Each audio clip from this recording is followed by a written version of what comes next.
The Joe Rogan Experience. If you go back, Jamie, to the Alma picture that you showed just a second ago, the Incas were really fascinating culture, and astronomically speaking, we look at the stars. Like, I don't know how many constellations you can recognize. There it is.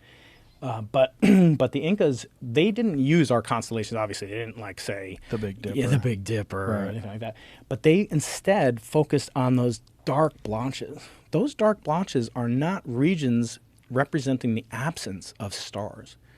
Those dark blotches are obscured. There are billions of stars there, but they're obscured by clouds of dust, basically like smoke, particles of carbon, of silicon, metals. I'm going to show you in just a bit. They pollute and they obscure and make opaque the stars behind them. So the Incas could see this much more clearly. We can't see these from where we are in the northern hemisphere, but the Incas could see it. So they made their constellations shapes that they saw in those dark, dusty globules. So if you were born back then, let's see, you just had your birthday, right? So you were born back then, August 11th? 11? Yep. Yeah. So you're born in August. I forget what's your sign? A Libra? Leo. Leo. Okay. So instead of being a Leo, they would represent you by what constellation, what dust blob there was, and they had names for it. There was a toad, there was a llama. My favorite one, Joe, there was a constellation called the umbilical cord of the llama. Whoa. Can you imagine going to a bar, to the mothership? Hey, baby, what's your sign? I'm an umbilicus of the llama. It's just being ridiculous, right? But that's what they saw. Wow. And that we can't see that today, not because of light pollution, but we can't see all the other things because of light pollution. But yeah, those two little smudges on the left, those are galaxies or dwarf galaxies that are bound to the dark matter and the gravitational pull of the Milky Way.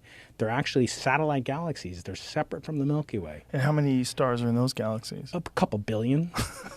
We have 100 Little- billion at least. Like, you know what's insane is the density of stars. That was one of the things that was so overwhelming, because I always knew there was a lot of stars, but just the density, that it's as much star as it is black when you look at the sky. It's like you're seeing a different perspective, completely different perspective. It felt like I was in the cockpit of a massive spaceship, like looking at it through glass. And when you go up there, if you probably weren't on oxygen because you're on a tour or something like that. Yeah. If you go up a little bit higher, so I'm a pilot. I fly little planes around Southern California. But if you go above the altitude that you were at, it's legally required that you wear oxygen, or you have an oxygen provider, a pressurized plane or whatever. So you would wear a cannula if you were in like a little Cessna or something like that, and you flew, and they can get up to that altitude easily.